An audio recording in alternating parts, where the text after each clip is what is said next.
Olá, pessoal, estamos de volta com o nosso Fora da Curva, hoje no nosso quarto episódio, e eu e minha colega Sueli Mesquita vamos falar de um assunto muito importante para toda a família brasileira.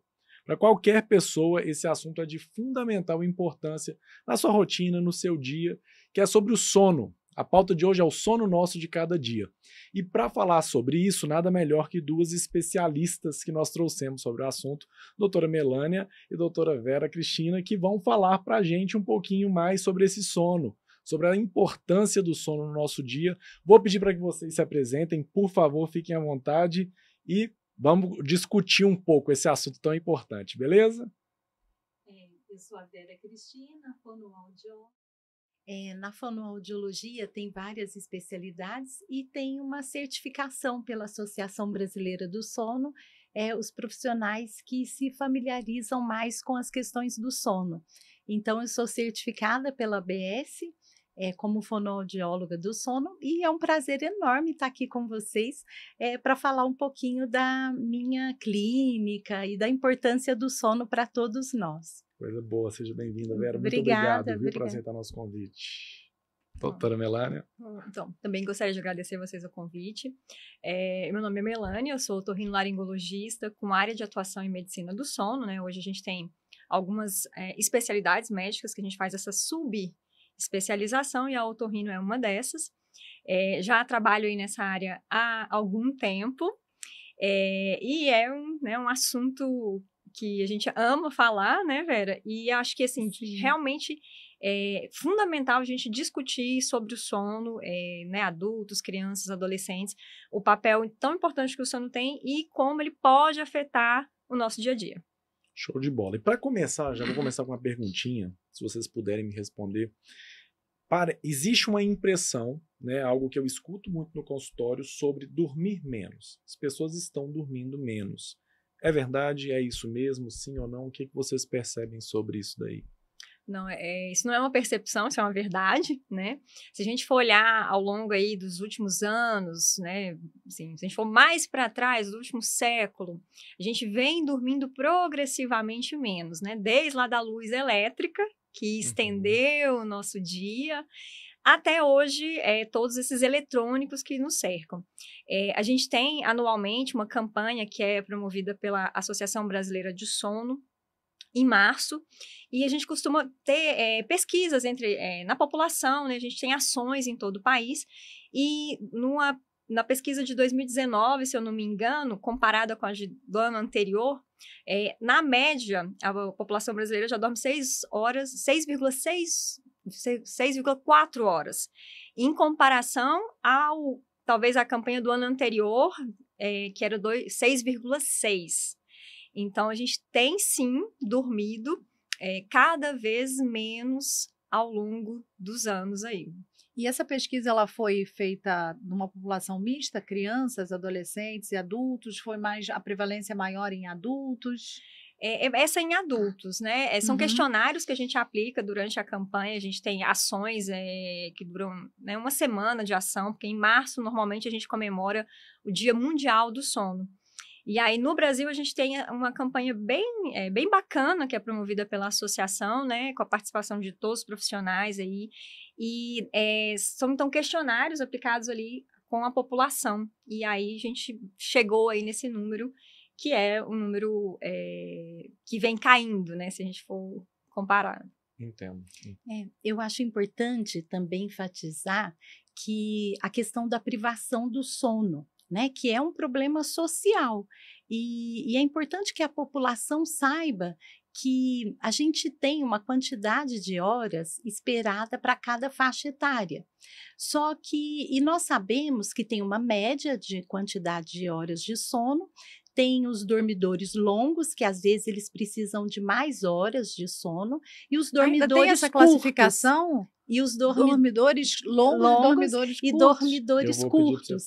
Só que legal. qual que é a questão, né, que eu acho que é importante enfatizar, que muitos se classificam como dormidores curtos, porque como a doutora Melânia colocou, ao longo né, dos anos, as pessoas estão cada vez dormindo menos, por N razões, né, desde o advento da luz elétrica, e hoje nós temos a questão das telas, né?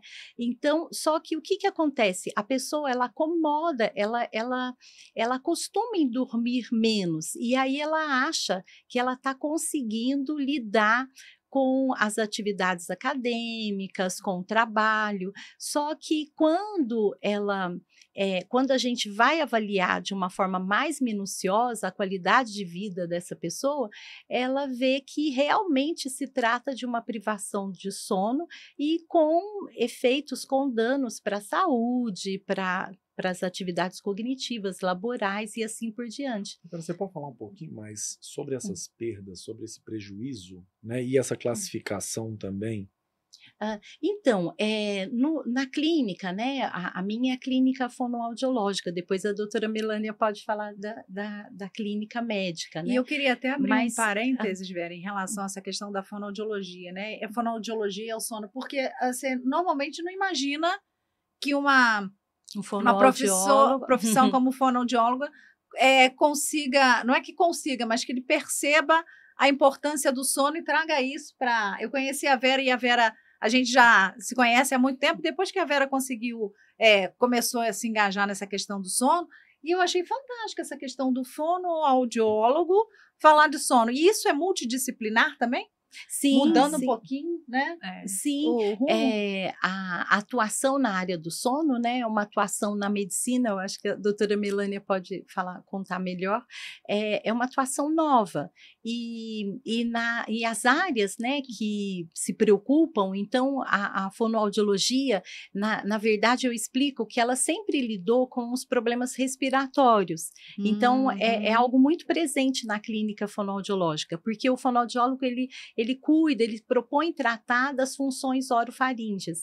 Então, as questões do sono, elas chegam pelas demanda, alterações, né? Da respiração. Só que, ao longo do tempo, hoje, atualmente, assim, as pessoas já têm colegas que também abordam outras questões, porque os danos acabam acometendo várias áreas, né? Então, quando você pensa nas atividades cognitivas, então envolve toda a aprendizagem, todo o desenvolvimento de uma criança. E se a gente pensar que essa quantidade de horas que é esperada de sono para cada faixa etária, se a gente pensar no bebê, o bebê pode dormir até 18 horas por dia, as 24 horas dele, ele passa a maior parte do tempo dormindo, ele tem uma necessidade de sono maior e uma necessidade maior de alimentação também. Então, assim, é uma fase que o sono é extremamente importante em todas as fases do desenvolvimento, mas se a gente se reportar ao bebê, é um desenvolvimento assim gigantesco, né, os primeiros anos de vida, e coincide com uma atividade cerebral muito intensa que é responsável pela maturação do sistema nervoso central. Então, só da gente pensar no sono dessa forma, relacioná-lo com atividade elétrica cerebral intensa nos primeiros anos, então a gente já pode ter um pouquinho da noção da importância do sono, né, para o desenvolvimento. Entendo. É interessante que assim, o sono ele é de uma riqueza, tanto de funções quanto de né, tudo que acontece ali, que até, né, os cuidados ao sono requerem multidisciplinaridade. A gente tem médicos, né, então otorrino, psiquiatra, neurologista, cardio, várias áreas que são envolvidas no sono, quanto fonoaudiólogo, psicologia do sono, fisioterapia do sono, odontologia do sono. Então, assim, todos os profissionais da área de saúde têm uma atuação importante ali para cuidar do sono, né?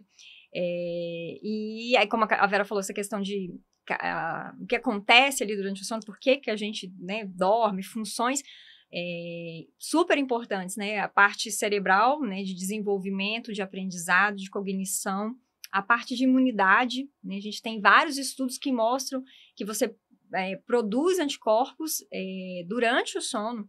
Então, se você dorme mal, está privado de sono, a sua resposta imunológica é diferente.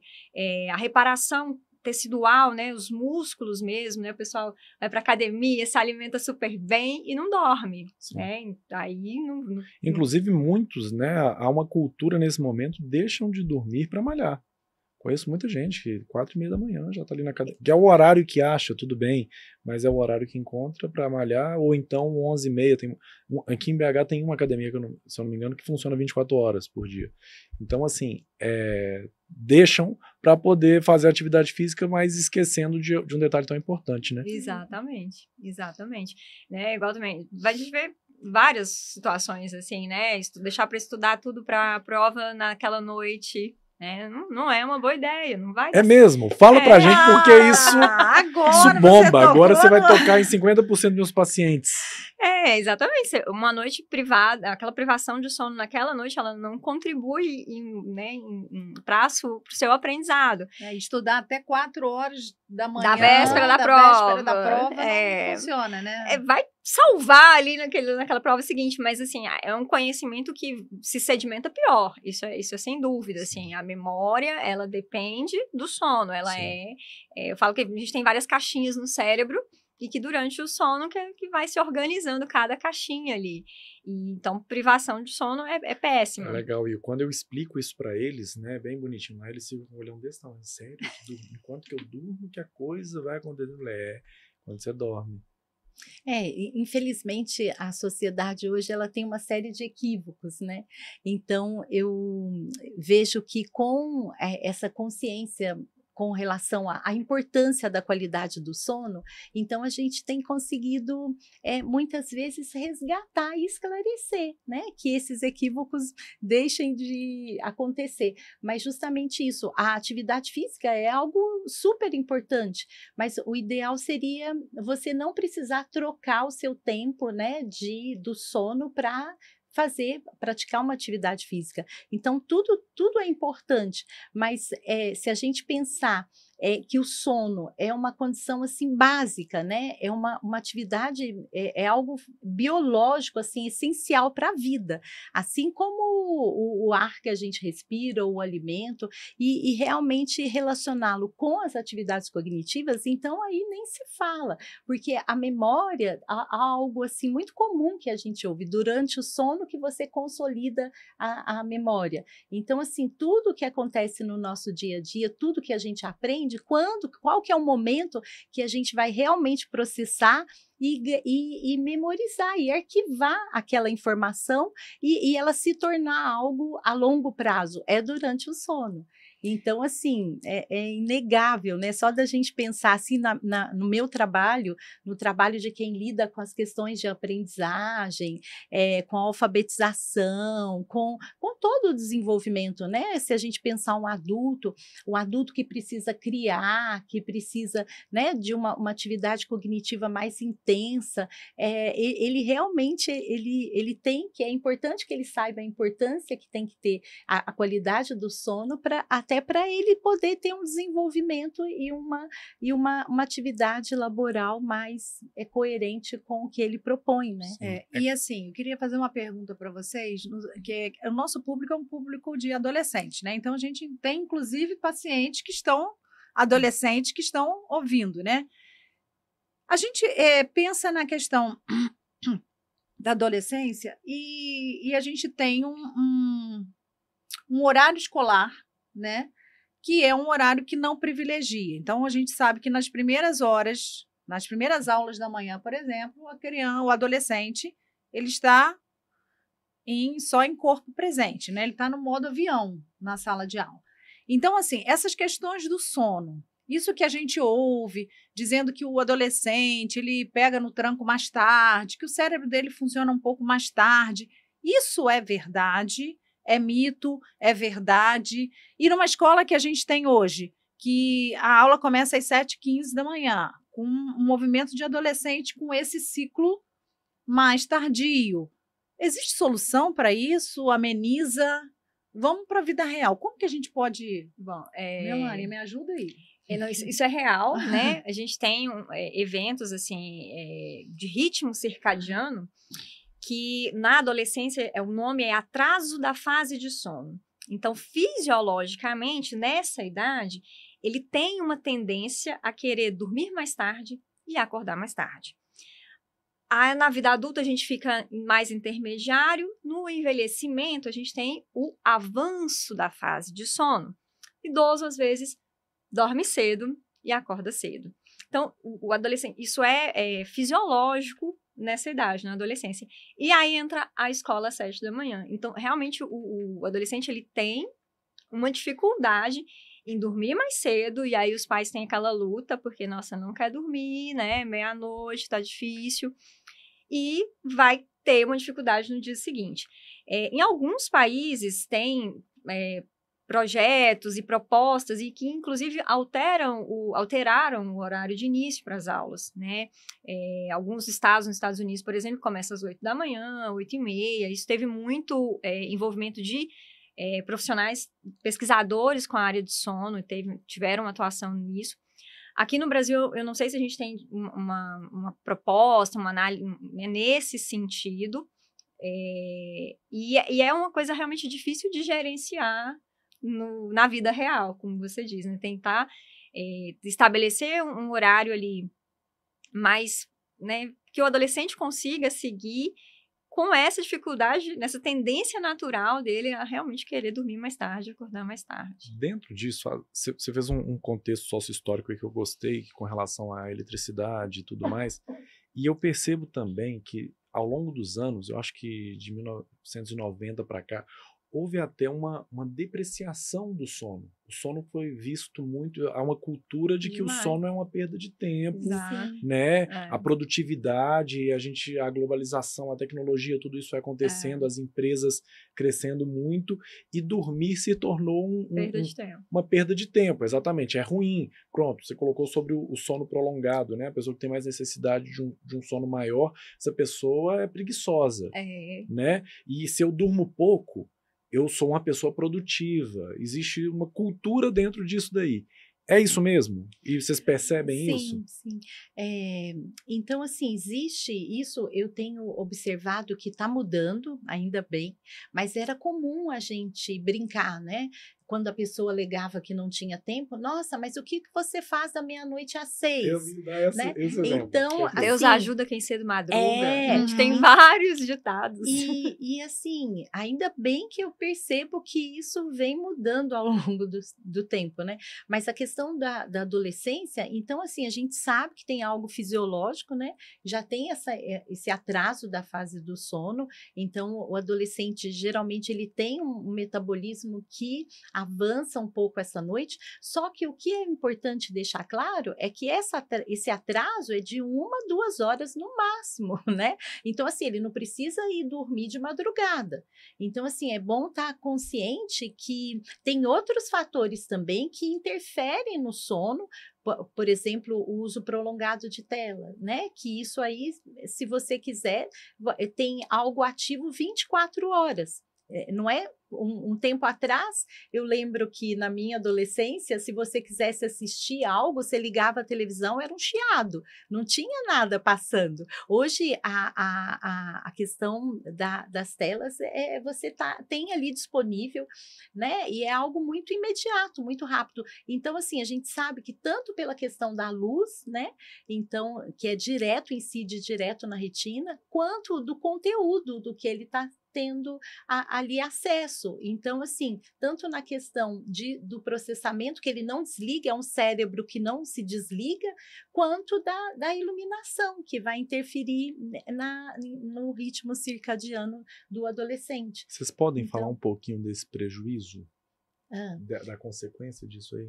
Então, a consequência é interessante, Etienne, que assim, o que a gente sabe no geral, olha, para a gente ter uma ideia, a criança, o adolescente, então assim, quando ele sofre de privação do sono, então seja qual for a causa, né, que são N fatores, tanto uma questão respiratória, que não deixa com que ele tenha um sono de qualidade, esse uso mais excessivo, né, de tela. Então, o que vai causar se ele tem um prejuízo tanto da qualidade quanto da quantidade de horas de sono, né?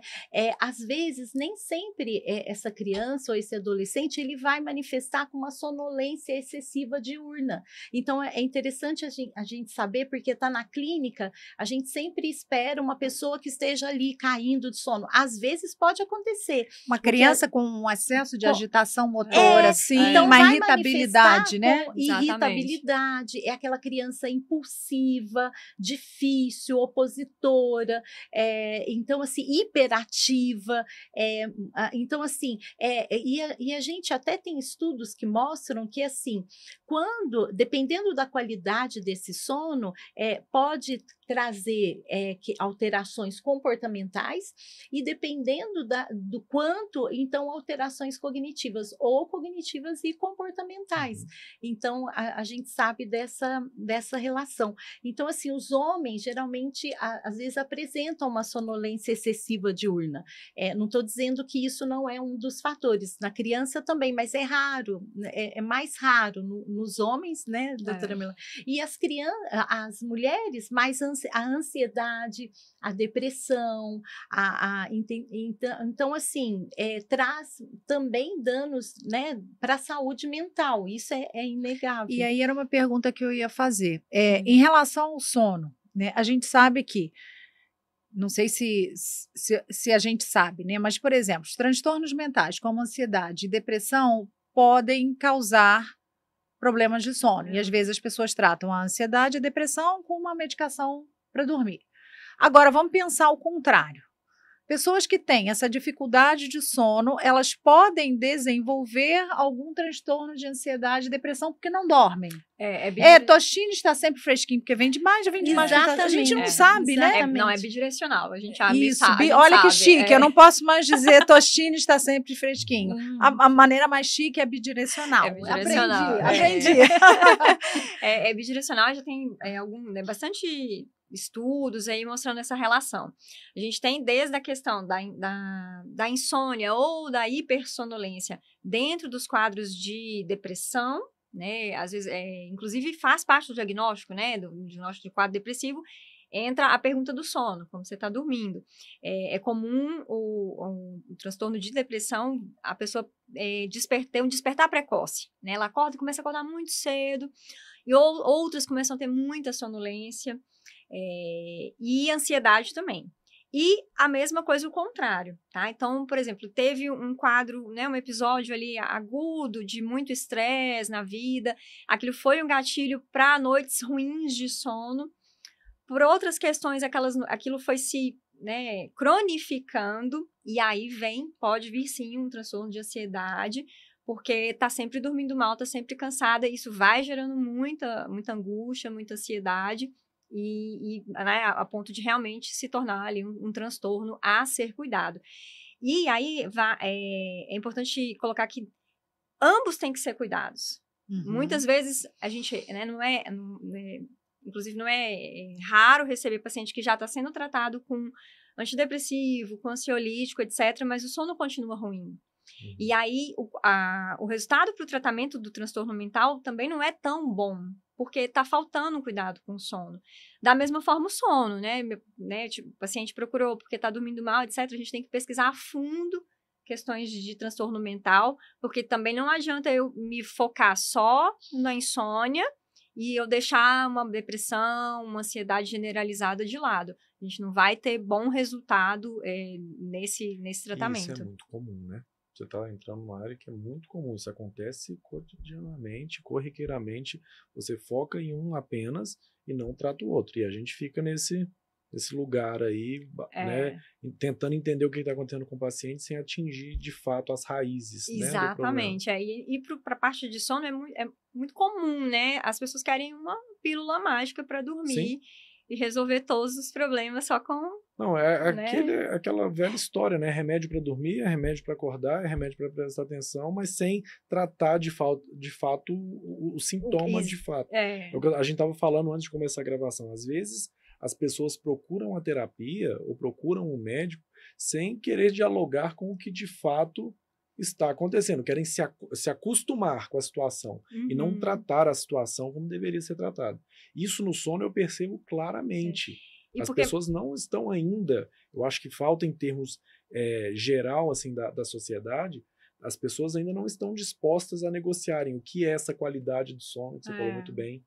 O que é a quantidade e qualidade. Eu acho que dormir 8 horas, tudo bem, eu assisto, então vou trabalhar aqui, meia-noite eu dormir. Não é assim que funciona. Exatamente, você tocou num ponto... Mas podia ser, né, gente? Era muito bom se a gente fizesse assim... É bom demais, desliga. Tem um colega que ele fala que podia ser igual o interruptor de luz, né? Você apagou tudo. Eu achava que isso muito importante, que hoje a gente vê, assim, na criança e depois lá na frente no adulto, né, que essa criança, ela não aprendeu a se desligar. Então, assim, para a gente poder trazer esse sono com qualidade, porque só a quantidade de horas também não é o suficiente, então, assim, é preciso que essa criança aprenda a se desligar. Você tem que deixar o sono chegar. Tem que deixar ele chegar. E criar um ambiente que possa favorecer. Hoje, quando eu falo dos equívocos, né, da sociedade, então, assim, os pais ficam muito preocupados em oferecer muito para as crianças, né, para que elas tenham um futuro promissor, então, colocam na aula disso, na aula daquilo, então, lotam a agenda da criança e, muitas vezes, negligenciam o sono. Tanto a quantidade de horas, né, mas essa qualidade, a criança conseguir criar um ritual, ter um ambiente que favoreça, então envolve a higiene do sono, que são várias questões importantes, e para ele aprender a se desligar e não dormir porque foi vencido pelo cansaço. Então, o adulto, por exemplo, eu vejo muito isso, né? Às vezes ele não aprendeu a se desligar, então é uma pessoa ansiosa, ele não consegue realmente voltar a atenção para o seu próprio corpo, se sentir seguro e relaxar e dormir. Então, entra as questões de insônia, né?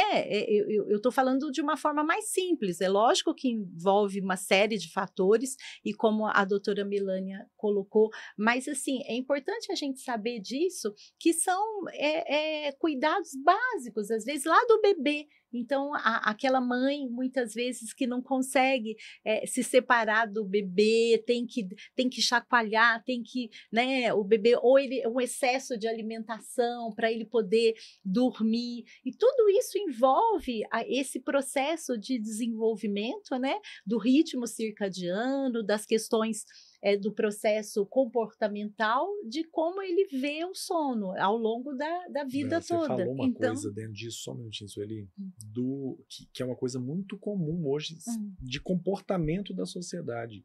Nós dormimos quando estamos sendo vencidos pelo cansaço. Exatamente. Isso é muito comum, isso é, assim, claríssimo. Agora eu estou exausto, agora eu vou dormir. Sem uma preparação prévia, sem fazer o sono chegar com qualidade. Então, era nisso que eu queria pensar. Então, assim, vamos para dicas. Então, quando a gente está falando de uma criança, né? Tirar a tela pelo menos 1h30 antes do sono, na hora de dormir. Então, assim, o ritual que a gente pode, sei lá, sugerir para quem está ouvindo a gente, é chegar com essa criança, botar o leite quentinho, um todinho, apagar a luz do quarto, já chegar em casa, em vez de fazer aquela agitação, já dar aquele banho morno na criança, colocar o pijaminha, porque o pijama também já fala assim, olha, tá na hora de dormir. Você dá recados subentendidos que tá na hora, né? Então, assim, seria isso, para a gente começar a falar realmente para os pais, olha, como que a gente pode colocar na prática essas questões, né? Dar o leitinho antes, colocar um livrinho, ler histórias antes para eles. Melânia, fala um pouquinho dessas orientações. Tanto, assim, vale para criança e vale para o adulto. A gente precisa de rotina. Primeiro ponto é rotina. A gente tem que ter horário, sim, para dormir e horário para acordar, né? Tem que manter ali uma regularidade, que isso é o que faz o nosso relógio biológico ciclar bem, né? Outra coisa é respeitar o seu ritmo também, né? E o ritmo da criança, né? Às vezes, né, para adulto, por exemplo, a pessoa é uma pessoa mais vespertina, mais do dia, e aí resolve querer dormir às 9 da noite. Também não vai funcionar, né? Para a criança é um pouquinho diferente, porque a criança, de fato, ela precisa de mais horas de sono, dependendo da faixa etária também, né? A gente lembrar que tem crianças e crianças, né? A gente não está falando de uma criança de 6 é diferente de uma de 10, mas enfim, elas, de forma geral, precisam de mais horas de sono e acabam requerendo, sim, dormir mais cedo e ter esse horário todo dia, e é um ritual, né? Um ritual pré-sono. Tudo isso que você falou faz parte desse relaxamento, né? Do que eu falo, deixar o sono chegar. Então, ter atividades mais tranquilas no final do dia, evitar aquela agitação. A tela, para a criança ainda é mais sensível do que adulto à exposição à luz, tá? Ela tem nos olhinhos, a retina ali, ela capta mais aquela intensidade e vai atrasar aquele cérebro a secretar a melatonina. Então, ela pode atrasar o sono dela, se ela tiver uma exposição muito intensa à luz solar, à luz de eletrônicos, no caso, né?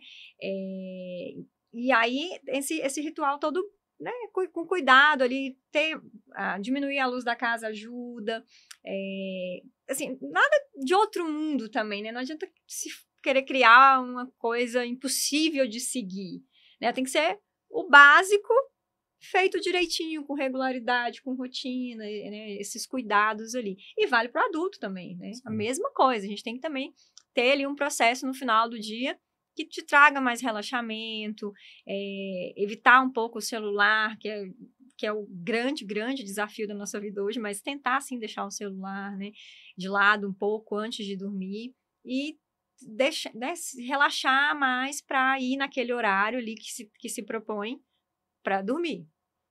Show de bola, show de bola. Uma pergunta muito comum que os meninos fazem, geralmente o adulto já entende mais ou menos, mas dá para repor o sono? Não dá. A gente não faz estoque de sono. Eu falo, não tem estoque de sono. Infelizmente, uma noite perdida de sono é uma noite perdida de sono. Você vai ter consequência direta no outro dia, né? Você vai estar com um comprometimento cognitivo, do seu juízo de valor, você não toma decisão boba no dia seguinte, vai estar irritado, vai estar mal-humorado, isso é imediato, né? Uma noite só, mas mal dormida. Cronicamente, aí a gente vai entrar em consequências mais graves, né? Hoje a gente tem até uma associação grande entre privação de sono e demência, em doença de Alzheimer, tem uma relação grande com a privação de sono crônica. Show de bola, show de bola. É interessante, a doutora Melânia tocou num conteúdo, né, importante, que eu acho que é interessante conscientizar a população também. Durante uma noite de sono, nós temos vários ciclos, né, de sono, e esses ciclos, eles se compõem por vários estágios, e tem desde fases mais superficiais a fases mais profundas. E a gente sabe, né, que é algo mais recente, né, do sistema linfático, que é um sistema que acontece durante as fases mais profundas do sono e que ocorre uma limpeza, né, de resíduos no cérebro.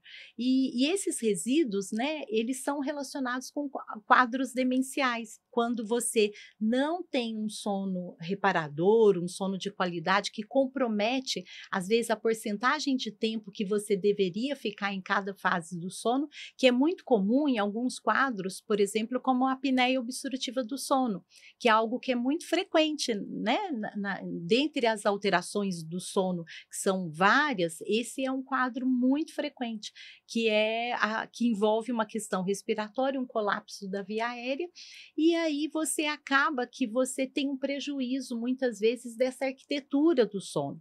E aí, quando você não fica nessa porcentagem que é esperada para cada fase do sono, você prejudica, inclusive, esse sistema linfático, que é da sistema glia, né, que ocorre o recolhimento de células amiloides que estão relacionadas ao Alzheimer, né? Então, assim, uma criança, por exemplo, que ronca de noite, ela roncou porque ela está muito cansada.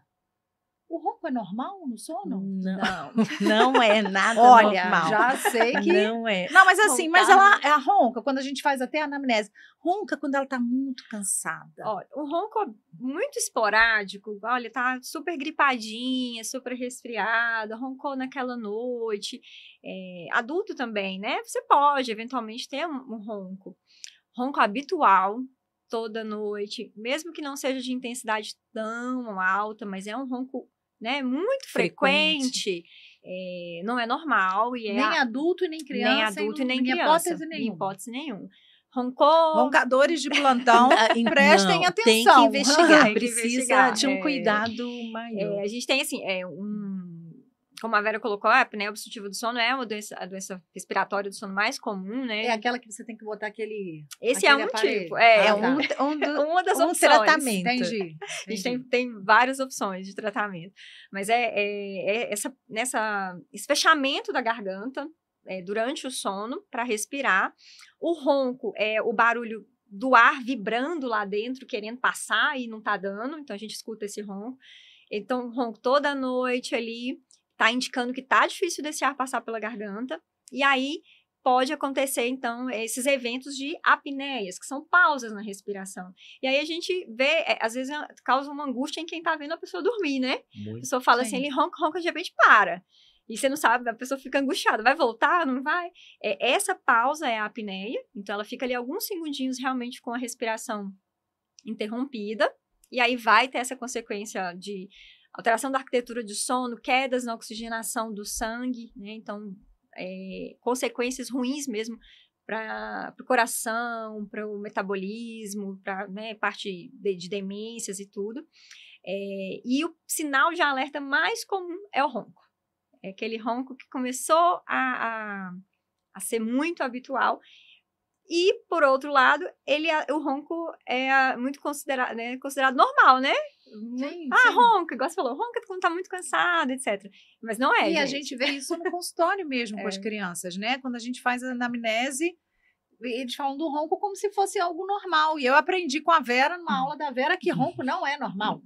Não é. Então, quando a gente fala, assim, por exemplo, de crianças, né? Aí, voltando um pouco a pergunta para a Vera, a questão do ronco, ela tem algum comprometimento, por exemplo, na aprendizagem? A gente já viu, né? Mas o ronco é um sinal de que a coisa não está boa. Exatamente. Ou, por exemplo, aquela criança que rola na cama, travesseiro para um lado, colcha para o outro, você fala, será que essa criança descansou? É outro sinal também. A gente falou de ronco, mas criança tem isso, né? questões. É um sono muito agitado, que se mexe muito, ou dorme só de boquinha aberta. Às vezes não é um ronco tão, né? Não é tão perceptível. Dormir de boca aberta também dorme é um de boquinha sinal. aberta, baba no travesseiro. Né? E não é só quando tá gripadinha, é sempre, sempre. Quando a gente pensa na criança, Sueli, então, assim, eu acho que o problema assim, meu modo de ver, é maior ainda, porque é um ser que está em desenvolvimento. Então, a gente sabe que as funções, elas direcionam o crescimento crânio-facial.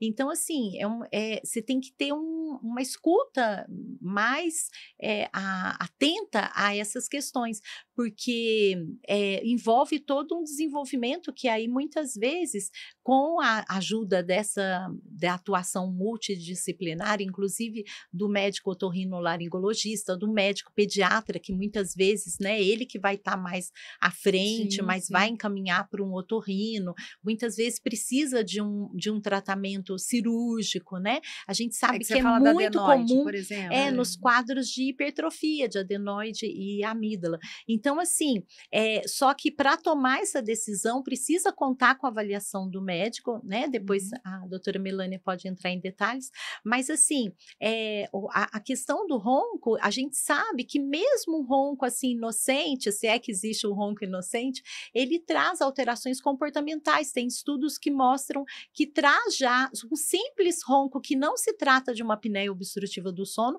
mas um respirador oral, né? Como a doutora Melânia falou, que geralmente a boca está aberta, às vezes a gente observa, assim, como fonoaudiólogo, com um olhar um pouco mais atento para essa questão de boca aberta, a língua rebaixada, né? Que às vezes até a criança, dependendo da posição, ela pode até abrir um pouquinho a boca, mas assim, se a língua estiver rebaixada, então realmente é um respirador oral, já merece uma atenção, porque ele pode vir a se tornar um quadro mais sério, se não for Porque tratado. com essa respiração oral, a criança não descansa, o sono dela não é... É aquela criança, aí traz toda aquela série de sinais e sintomas que, inclusive, são os mesmos de um quadro de TDAH. Sim. As crianças que têm alterações do desenvolvimento, transtornos, né, do neurodesenvolvimento, têm uma incidência maior de 50% a 75% de problema, como comorbidade, os distúrbios do sono. Então, assim, merecem sim uma atenção maior, entendeu? Porque eu falo que você preocupar com o desenvolvimento do seu filho, né, é você preocupar com o sono, é você preocupar com o sono, você está preservando o cérebro da criança. É isso. Eu acho isso aí o mais forte, né? O cérebro e o desenvolvimento esquelético também. A criança que respira de boquinha aberta, ela vai ter uma alteração desse crescimento crânio-facial. Vai ficar, né, a maxila mais estreitinha, a mandíbula mais estreitinha, e ela vai ser provavelmente uma roncadora do futuro. Que informação, isso para mim é novidade, eu não sabia. A gente Fala mais um depende... pouquinho pra gente. O nosso desenvolvimento, o nosso crescimento da face, ele depende do ar passar pelo nariz. O ar passando pelo nariz que vai fazer a maxila, né, o céu da boca ali, ficar na posição em harmonia dentro da face. Quando a criança respira só de boca aberta, não cresce, né, da forma correta. E aí, no futuro, ela tem uma grande chance de ser uma adulta que ronca e que tem, aí sim, apneia obstrutiva do sono. Sim. Por isso que na anamnese a gente sempre pergunta, né, no caso de adultos, né, então assim, o que você lembra da sua respiração ainda na infância, né, porque assim, passaram por tratamentos, muitos passaram por tratamentos, às vezes procedimentos cirúrgicos, às vezes o tratamento ortodôntico, mas a gente sabe que existe essa relação com aprender a se desligar e a usar o nariz, né? E a ter uma respiração eficiente nasal, porque é super importante. Então, tanto nesse desenvolvimento quanto lá na fase adulta. E dá para medir a qualidade do sono? Tem um aparelho, tem alguma técnica que... Claro, isso com recomendação médica, né? Não é chegar e falar, vou fazer exame de sangue, de sono aí. Mas existe, assim, algum exame que fala, a qualidade do sono tá boa, seu sono aqui tá ruim, tá bom? A qualidade, ela é mais subjetiva, né? Qualidade é realmente, às vezes, a percepção da pessoa do próprio sono, né? Pode ter uma pessoa que dorme várias horas, mas ela percebe que a qualidade do sono dela é ruim. Então, se você demora muito para pegar no sono, ou tem muitos despertares de noite, ou precisa ir ao banheiro várias vezes, né, sente dor, incômodo, isso tudo impacta na sua qualidade de sono. Exame, a gente tem para avaliar de uma forma mais objetiva, que é a polissonografia, né? Que aí sim é um exame que a gente tem vários sensores, então a gente vai saber ali as fases do sono, está dormindo, está acordado, que fase que está, né, mais leve, mais profunda, e ver toda a parte respiratória, né, então a gente vai ter, vai saber se está tendo apneia, se não está, se a oxigenação do sangue vai cair, porque a gente vai estar medindo aquilo. E em criança também faz? Em criança também é feito. Tá? E quando que em criança e adolescente o médico pede? Quando você... É comum fazer isso em adolescente. Eu vejo mais pedindo para adulto. Para adulto. Não é tão comum pedir para criança e adolescente, né? Porque, assim, é um exame que não é tão simples, né? Principalmente criança. Às vezes a criança pode não colaborar tanto, né? Muito sensor, mas você tem que avaliar quando você está suspeitando de algum distúrbio do sono. Não só respiratório. Quando você tem uma suspeita de outros distúrbios do sono, você também vai avaliar com a polissonografia, né? Então, tem que ser solicitado aí. E também a gente tem outra razão, às vezes, de não fazer tanto em criança, porque não é todo lugar que vai fazer criança, né? Criança demanda um cuidado maior, profissionais capacitados para para cuidar da criança. Então, a gente tem realmente um número menor. Mas criança, por exemplo, para a apneia obstrutiva do sono, não é necessidade absoluta você fazer a polissono, tá? Se a criança ronca, tá agitada, indo mal na escola, você viu amígdalas e adenoides hipertrofiadas, você vai iniciar um tratamento independente de ter feito uma polissonografia. Sim. Você pode depois fazer um exame, caso não respondeu tão bem, né? Você quer avaliar mais, mas assim, tem uma grande chance delas melhorar com o tratamento, né? E adolescente também, né? Adolescente também você acaba não solicitando tanto, mas quando você tem suspeitas de doenças, tem que fazer. Mas vocês estão falando, e quanto mais vocês foram falando, mais conscientização, né, eu acho, e devia ser um exame quase que para todo mundo, né? Porque eu acho que seria muito importante também que a gente conhecesse qual é a qualidade do meu sono. Porque tem gente que acredita que dormir muito, ela dorme bem, mas muitas vezes até não descansa o suficiente. Exatamente. E tem gente que acha que não, meu sono foi tranquilo, mas pode estar acontecendo em várias coisas. Por exemplo, você não percebe que você dormiu de boca aberta. Vamos dizer assim. Alguém tem que estar te olhando para notar isso. O que você me fala disso? Hoje a gente tem muito relógio, smartwatch, né, muitos aplicativos. Então, assim, tem outras, né, possibilidades de... São bons. Eles não são 100% confiáveis, mas tem alguns dispositivos que têm até validação para diagnóstico. Tem, né? Eu soube recentemente que o último da Samsung, por exemplo, tem. Eles validaram ele para o diagnóstico. Legal. Mas ajuda, né? Tem que tomar cuidado só um pouco com também o excesso, porque às vezes a pessoa começa a monitorar o sono pelo relógio e aí ela fica louca, que ela acha que ela está dormindo pouco, né? Ela olha, meu sono profundo tá Vira pequeno. uma obsessão, né? E aquilo não é 100% confiável, sabe? Então tem que gerenciar. Eu queria que vocês falassem de mais 2 tópicos. A gente já está chegando no finalzinho, mas dá pra gente falar ainda. Tinha um monte de perguntas para fazer já. Mas eu acho que 2 são muito importantes. Os sonhos e um pouco do terror noturno que acontece com muita criança, com adolescente, como que é isso, né? É o primeiro deles. Vocês conseguem falar pra gente? Sim. Eu acho um assunto bem intrigante, particularmente eu gosto de investigar, e muita coisa tem avançado. A gente sabe que as questões do sono, a gente brinca que nós só descobrimos a ponta do iceberg, que há um mundo ali, né? Sim. A medicina do sono é uma atuação nova. Isso ficou bem claro no nosso bate-papo, eu acho. Então, assim, com relação ao sonho, até para a gente fazer um link com a saúde mental, eu acho isso muito interessante, com a aprendizagem. Então, a gente sabe que, dependendo da fase do sono, por exemplo, uma fase profunda do sono, que é a não REM 3, que o sono, essas fases se caracterizam pela fase não REM e REM. REM é do inglês movimento rápido dos olhos.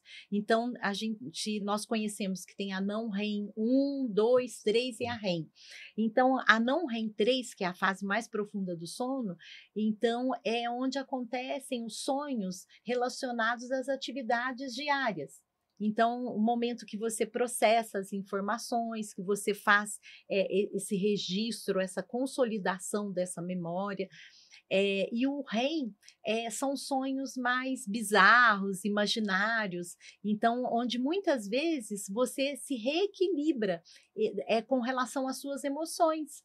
Então, assim, você tem condições de resolver alguns conflitos, né? Sim. Então, aí legal. A gente pensa... Essa é uma informação legal. A gente pensa na criança, né? E no adulto, né? Com questões de saúde mental, diante da privação do sono e dessa porcentagem que eu falei, que na polissonografia a gente consegue ter uma noção da arquitetura do sono.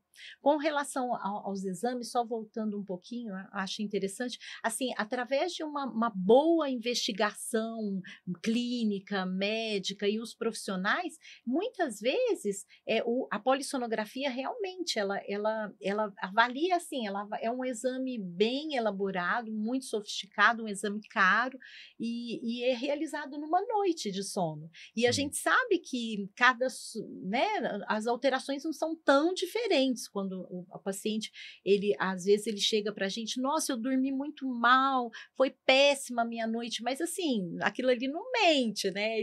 Se ele teve eventos obstrutivos, realmente não vai dar tão diferente, né? Muitas vezes a questão da postura para dormir envolve outras questões também, mas não é para ser tão diferente do exame, mas é um recorte de uma noite de sono. Então, assim, na clínica, os médicos, mesmo quem não atua diretamente com sono, é possível trazer algumas perguntas importantes para a sua anamnese, os profissionais. O que a gente fica assim conformado é de não considerar. A gente precisa considerar pelo menos algumas perguntinhas básicas, né? Do terror noturno, Isso, né? Terror noturno. Terror noturno o nome, né? Uma parassonia do sono não REM, tá? Então ele acontece nessa fase do sono não REM, normalmente na primeira metade da noite, que a gente tem uma quantidade maior desse sono, por volta ali entre 4 anos, mais ou menos. Costuma ter uma história familiar positiva, então um dos pais talvez tenha tido. E são episódios em que a criança desperta, e é um despertar confusional, né? Ela tá super confusa, é um choro muito intenso, que você não consegue acalmar essa criança, e tende a passar, tá? Ele fica, às vezes, por um período ali, por volta dessa idade, por volta dos 4 anos, depois ele passa, tá? Muitas vezes não requer tratamento específico, não tem que tomar um remédio, mas aí entra o cuidado super, super importante com a rotina da criança. Sim. Porque o gatilho para ela ter mais episódios tá privada de sono, tá com muita tela, né? Isso é gatilho para ela ter esses episódios. E quando é um pouco mais à frente, eu te pergunto isso porque eu tive um paciente, eu tenho, na verdade, está comigo ainda, que com 17 anos ainda tinha. Aí a gente já tem outro transtorno. Pode ser episódio de sonambulismo, que aí já vem na adolescência, tá? E pesadelos. Já é episódio. Aí já muda um pouco. Pode gritar, falar, chutar, essa coisa toda. Aí muda um pouco o padrão. Pesadelos já são mais no final da noite, porque é quando a gente tem mais o sono REM, né? Então a gente tem que saber exatamente ali, olha, que horas que isso acontece com mais frequência e tal. Ou sonambulismo. O sonambulismo geralmente não reage assim, né? É um comportamento, levanta, senta, anda, mas esse de acordar muito angustiado, chorando, pode ser pesadelo. Que não lembra, né? Não Eles lembram. não lembram, né? Não lembra. E a última pergunta, que é um assunto muito comum também, eu escuto falar muito sobre paralisia do sono. o olhinho dela deu É que é comum mesmo, né? Sim. Quem tem se assusta, sim, né? Muito. Eu já tive, então eu lembro bem, assim. É um evento, não é uma doença separada, tá? É um evento que é um desequilíbrio.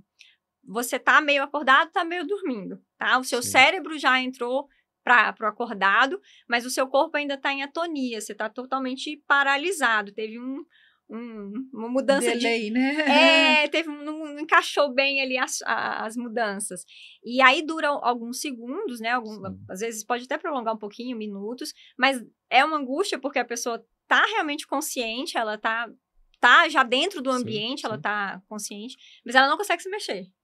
Então, precisa às vezes calma, respirar, e muitas vezes o que a gente faz é explicar que é esse evento, que não é nada grave, na maioria das vezes, tá? Também gatilhos, privação de sono, ansiedade, né? Tá se alimentando mal, tudo isso. Em alguns casos pode fazer parte de outras doenças do sono, tá? Mas a minoria. Show de bola. Gente, assim, já entendi, Sueli, que na segunda temporada nós vamos ter que continuar esse assunto. A gente vai ter que falar de novo, porque foi pouco tempo e faltou muita coisa. Podem ter certeza que nós vamos convidar novamente, mas agradecemos muito, porque foi muito rico mesmo. Que bate-papo gostoso, delícia. E que abriu um leque assim, de quantas coisas o sono influencia, né? E eu acho que de tudo que a gente pôde aprender é que o sono é fundamental para o nosso dia. Não existe dia de qualidade sem uma boa noite de sono. Eu acho que é isso. Se fica um recado, é esse, né? E o sono ele não é uma questão da noite, é das 24 Sim. horas, porque o cuidado com o que você Exatamente. faz, A né? gente começa a dormir quando a gente acorda. Perfeito. O horário da atividade física, a rotina, né? O assunto é muito gigantesco. rico. Eu acho que a Então- gente precisa dar mais atenção, né, a essas questões. Eu acho, e aí vocês estavam falando aqui, eu estava até pensando, falei, gente, como o professor precisa saber isso, né? Como os a pais sociedade. precisam saber disso, né? Que o meu contexto é muito contexto de escola, então eu já fico pensando aqui, olha, gente, o professor precisava identificar, né? A família precisa ser orientada, uma palestra de pais para falar só de sono, imagina. É. Ia Nós ser bom vamos demais, fazer, né? nós vamos trazer isso aqui com certeza. Eu acho que vocês convidaram, né, duas pessoas que gostam muito Que, né? do que fazem. Deu para perceber, muito Deu, bom, né? isso é muito bom. E a gente Valeu a pena. agradece a disponibilidade. Foi assim, foi uma aula mesmo. Eu fiquei aqui muitas vezes só assistindo e falei, gente, tem muita coisa pra gente discutir. E agradeço muito a participação de vocês, foi ótimo. Espero que vocês tenham gostado aí do bate-papo, pessoal. Muito obrigado mesmo. Sueli, faça a consideração final. Eu aprendi muito na aula de hoje, né? Já tinha aprendido algumas coisas com a Vera, agradecer vocês pela disponibilidade e falar para os pais, né? Para as famílias que, olha, qualquer alteraçãozinha, né, nesse sono da criança, né? Nessa questão da adolescência, e a gente sabe que a aprendizagem ela se baseia em vários pilares, e uma delas é o sono, né? A importância desse jovem, desse estudante dormir bem. Então, muito obrigada, gente. Aprendi bastante, achei pouco. Eu que agradeço, nossa, muito a oportunidade, né, da gente poder trazer esse assunto, como a doutora Melânia colocou, né, é algo que a gente ama do nosso dia a dia, mas é muito importante, né, momentos assim, e vocês estão de parabéns Obrigado. de proporcionar isso para a gente, e que isso possa, né, despertar em cada um que esteja nos assistindo a importância, né, Do sono que- nosso de cada dia, né? Exatamente, Também exatamente. Parabéns pela escolha do tema. Também agradeço muito a oportunidade e é muito bacana sempre que a gente tem a oportunidade de falar sobre sono, a gente vai, porque sono não é uma escolha, né? Ele É um fato. é né, uma função fundamental para nossa vida. Então, é sempre bom falar e trazer mais luz para Já esse fica o assunto. convite que nós vamos chamar de novo. Vamos incomodar de novo. Episódio 2. Obrigado, gente. Muito obrigado, Muito pessoal. obrigada, Muito obrigado mais uma vez pela audiência. E prestem atenção em tudo que foi falado aqui, tá certo? E até o próximo Fora da Curva. Tchau, tchau.